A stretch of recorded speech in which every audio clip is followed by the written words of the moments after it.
ওই অংশের সাথে সম্পৃক্ত, তবে ওই অংশের চেয়ে অনেক বেশি কষ্টদায়ক এবং মর্মবিদায়।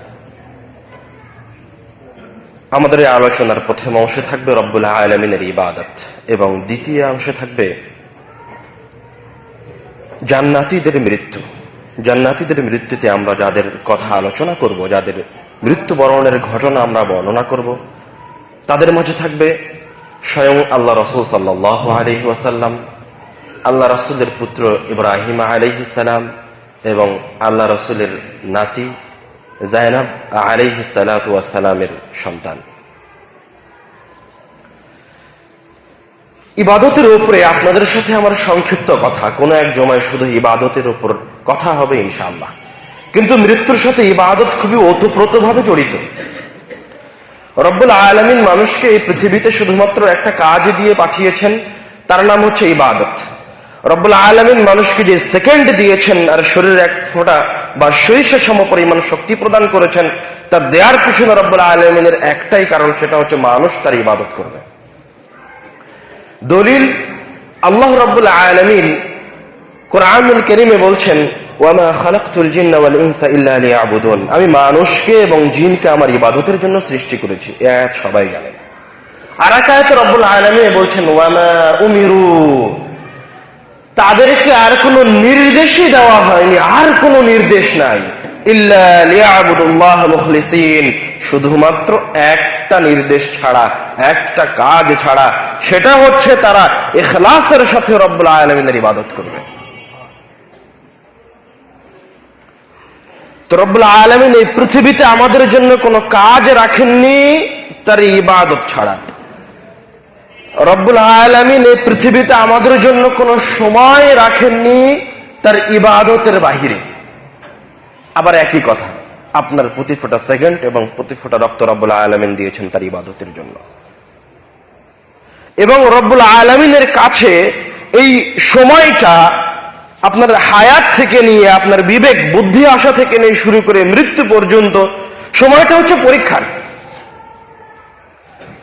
ওই পরীক্ষার সময়টা যখন শেষ, মানে আরো সহজ করে বুঝেন, একজন ছাত্র যখন পরীক্ষার হলে গেছে, প্রশ্ন পাওয়ার পর থেকে নিয়ে 2 ঘন্টা সময় শেষ হয়ে গেছে, খাতা প্রশ্নপত্র নিয়ে চলে গেছে। যত সময় শেষ হচ্ছে তত ছাত্র দ্রুত, তার আরো 4টা প্রশ্ন লিখতে বাকি আছে, বাকি সময় আছে আধা ঘন্টা, দ্রুত, আর মাত্র 15 মিনিট বাকি, আর মাত্র 10 মিনিট বাকি, আর মাত্র 2 মিনিট বাকি, খাতা নিয়ে চলে গেল, শেষ করতে পারবে না। ও তার সময়ের মাঝে থেকে একটা সেকেন্ড সময় সে চলে যেতে দিচ্ছে না, কেননা সেটাকে বুঝেছে যে ওটা তার পরীক্ষা। ঠিক হুবাহু রব্বুল আলামিনের কাছে আমাদের এই জীবন মৃত্যু পর্যন্ত পরীক্ষা, এবং পরীক্ষার বিষয়বস্তু হচ্ছে রব্বুল আলামিনের ইবাদত। তো যে নিয়ামতে আছে তার জন্য নিয়ামত পরীক্ষা, যে ভালো অবস্থায় আছে তার জন্য ভালো অবস্থায় থাকা পরীক্ষা, আর যে কষ্টের মাঝে আছে তার জন্য কষ্টে থাকা পরীক্ষা। ওটাকে রব্বুল আলামিন তার জন্য পরীক্ষা হিসেবে পৃথিবীতে নির্বাচিত করেছেন। আর যার কোটি কোটি টাকা আছে তার জন্য কোটি কোটি টাকা রব্বুল আলামিন পরীক্ষা হিসেবে নির্বাচিত করেছেন। এখন দেখার বিষয় যে আপনি আপনার কাজকে ইবাদতে রূপান্তরিত করতে পারছেন কিনা, আপনার সময়কে ইবাদতে রূপান্তরিত করতে পারছেন কিনা। এবার বলেন দেখি, রব্বুল আলামিন তো আপনাকে ইবাদতের বাহিরে কোনো কাজ দেয়নি, কোনো সময় দেয়নি, তাহলে আপনার কাজের সাথে, কর্মস্থলের সাথে রব্বুল আলামিনের ইবাদতের সম্পর্ক কি? আপনি যখন কাজ করছেন তখন কি আপনি রব্বুল আলামিনের ইবাদতে আছেন? আপনি যখন ভ্যান নিয়ে বাড়ি থেকে বের হলেন তখন কি আপনি রব্বুল আলামিনের ইবাদতে আছেন? যখন অফিসে গেছেন তখন কি ইবাদতে আছেন? যখন আপনি চাকরির জন্য অফিসে গেছেন তখন কি ইবাদতে আছেন? এই কাজগুলিকে কিভাবে ইবাদতে রূপান্তরিত করব? সহজ উপায়, যখন আপনি বাড়ি থেকে কাজের জন্য বের হচ্ছেন, ভ্যান নিয়ে বের হবেন, মনে মনে সংকল্প করেন, রব্বুল আলামিন আপনি আমাকে রিজিক অন্বেষণের নির্দেশ দিয়েছেন এবং হালাল উপায়ে রিজিক অন্বেষণ করতে বলেছেন। আমি রিজিক অন্বেষণের জন্য আপনার নির্দেশে বের হয়েছি। এই ভ্যানে করে কোনো হারাম জিনিস পরিবহন করব না, তামাক, জর্দা, গুল কোনো কিছু নিয়ে যাব না। এবার আপনি সৎ উপায়ে হালাল রুজির জন্য যতক্ষণ পর্যন্ত ভ্যান চালাবেন ততক্ষণ পর্যন্ত আপনার ভ্যান চালানোটা রব্বুল আলামিনের ইবাদত। সুবহানাল্লাহ। মানে আপনি যতক্ষণ ভ্যান চালাচ্ছেন ইখলাসের সাথে, কোন প্রকার খারাপ কাজের সাথে লিপ্ত না হয়ে, ততক্ষণ পর্যন্ত রব্বুল আলামিনের মালাইকারা আপনার আমল নামায় নেকি লিখছে। সুবহানাল্লাহ। ঠিক সেইভাবে আপনার জীবনের অন্যান্য কাজগুলিও, ঠিক তেমনি ভাবে আপনার অফিসে যাওয়াও। যখন অফিসে যাচ্ছেন তখন একইভাবে যে আমি আমার অফিসে, আমি আমার এই কাজে কোনোদিন কোন খারাপ কাজের সাথে জড়িত হব না, কোনোদিন কোন হারাম কাজের সাথে জড়িত হব না। আপনি যতক্ষণ অফিসে বসে আছেন, ফেরেশতারা আপনার আমল নামায় নেকি লিখছে। একজন মুসলমান বান্দা ঘুমিয়ে ঘুমিয়ে নেকি অর্জন করতে পারে, কেন রব্বুল আলামিন তাকে ঘুমাতেও দিয়েছেন। রব্বুল আলামিন তার জন্য নিদ্রাও দিয়েছেন, বিশ্রামও দিয়েছেন তার ইবাদতের জন্য। বিশ্রামও রব্বুল আলামিনের ইবাদতের বাহিরে নয়। তো আপনার ঘুম কিভাবে রব্বুল আলামিনের ইবাদত হবে? আপনি যখন ঘুমাতে যাচ্ছেন তখন আপনি সুন্নাহ অনুযায়ী আল্লাহুম্মা বিইসমিকা, হে আল্লাহ তোমার নামে ঘুমাতে যাচ্ছি, আমুতু ওয়া আহইয়া, তোমার নামে মৃত্যুবরণ করব এবং তোমার নামে জীবিত হব।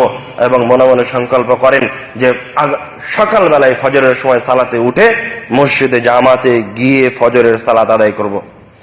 এই সংকল্প করে যদি আপনি ফজরের অপেক্ষায় ঘুমাতে যান, আপনি ঘুমিয়ে আছেন, আপনি জানেন না কি করছেন, কিন্তু ফেরেশতারা আপনার জাগ্রত হওয়া পর্যন্ত আপনার আমল নামায় নেকি লিখছে। সুবহানাল্লাহ।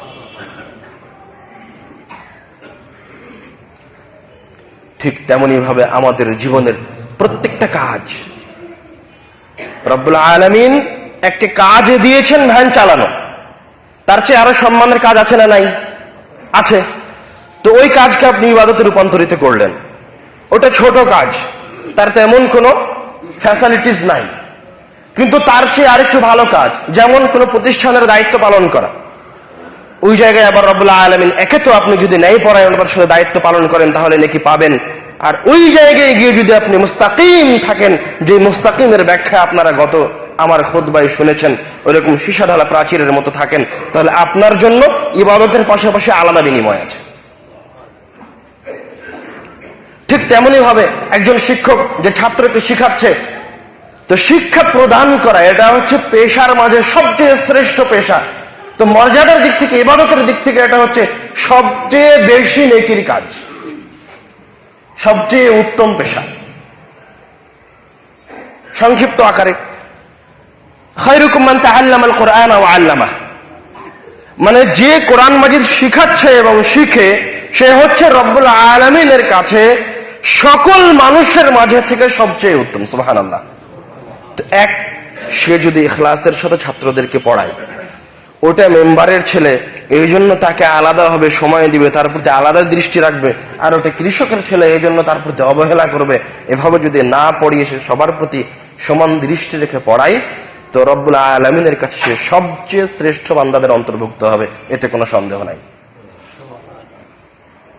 ঠিক তেমনি ভাবে পরিচালনার ক্ষেত্রে, দায়িত্বের ক্ষেত্রে এটা অনেক বড় দায়িত্ব, অনেক বড় কাজ এবং ভারী কাজ। এই জায়গায় ন্যায় পরায়ণতা এবং ইনসাফ টিকিয়ে রাখা অনেক কঠিন, এই জন্য বিনিময় অনেক বড়। আপনি ইখলাসের সাথে ওই কাজে যান, আপনার জন্য নেকি লেখা হবে। 2, যেহেতু কাজ বড়, দায়িত্ব ভারী, এই জন্য আল্লাহ রাসূল সাল্লাল্লাহু আলাইহি ওয়াসাল্লাম আপনার জন্য আলাদা উপকার রেখেছেন। কি আলাদা উপকার? আল্লাহ রাসূল বলছেন, সাবআতুন ইযিল্লুহুমুল্লাহু তাআলা ফি যিল্লিহি ইয়াওমা লা যিল্লা ইল্লা যিল্লুহ। রব্বুল আলামিন কিয়ামতের দিন 7 শ্রেণীর মানুষকে তার আরশের নিচে ছায়া দিবেন, যেই দিন আরশের ছায়া ব্যতীত অন্য কোনো ছায়া থাকবে না। তার প্রথম শ্রেণীর মানুষ হচ্ছে ইমামুন আদিল, ন্যায় পরায়ণ, দায়িত্বশীল। সুবহানাল্লাহ। বুঝতে পারেননি মনে হয়? আপনি মসজিদের সভাপতি, আপনি মসজিদের দায়িত্বশীল, তো মসজিদের যে সমস্ত কাজগুলি প্রতিষ্ঠা করার কথা আছে, ওইগুলি আপনি ন্যায় পরায়ণতার সাথে প্রতিষ্ঠা করেছেন।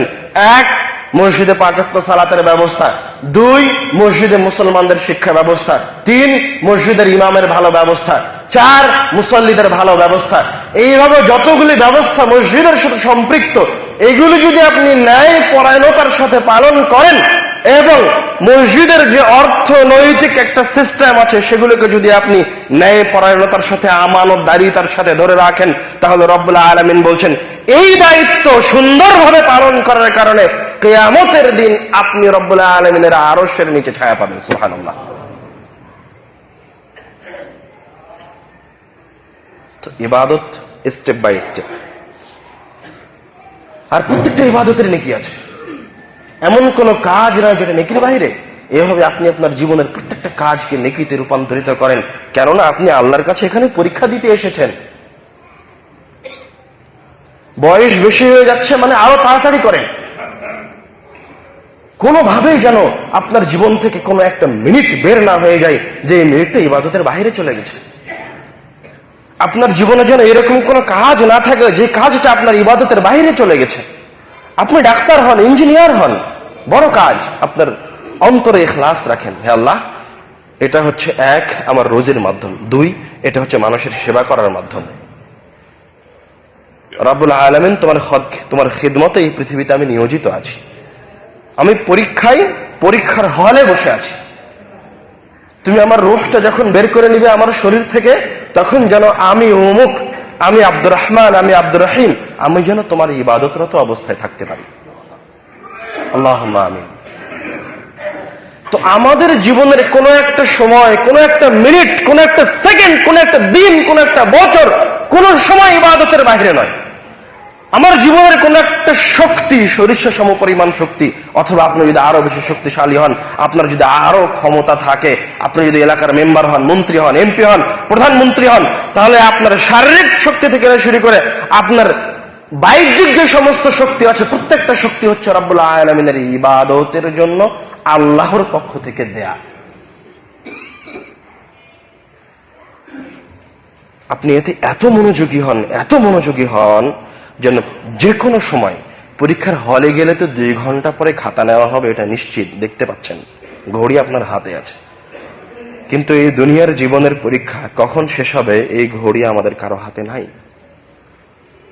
আমি জানি না যে কখন আমার ভিতর থেকে রূহকে বের করে নেওয়া হবে, অথচ আমি পরীক্ষার হলে বসে আছি।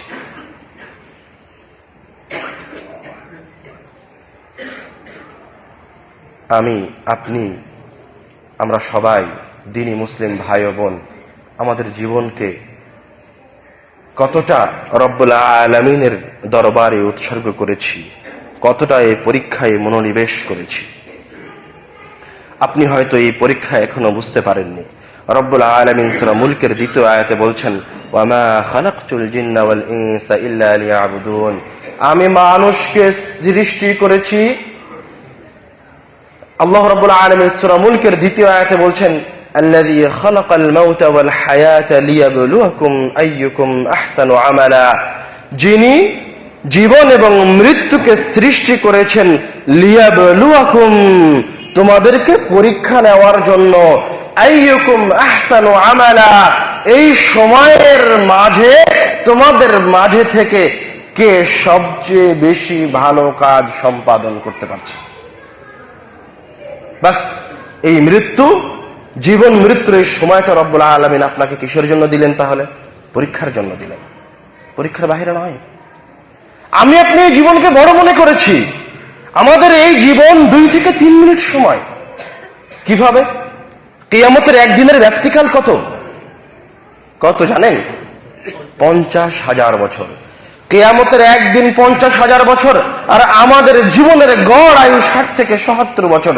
এই 60 থেকে 70 বছর ওই 50,000 বছরের কাছে 2 থেকে 3 মিনিট সময়। আপনি ওই 50,000 বছরের সামনে এই 2 থেকে 3 মিনিট সময়ের জন্য কত কি করলেন আর কোন অন্যায় করতে বাদ রাখলেন? আপনি কি কখনো চিন্তা করেছেন যে আপনার এই সারাটা জীবন কিয়ামতের একদিনের কাছে শুধুমাত্র 3 থেকে 5 মিনিট সময়? কখনো এটা কল্পনা করেছেন? কেন আপনি মনে করলেন যে আপনার সন্তানের নামে সুদে টাকা তুলতে হবে?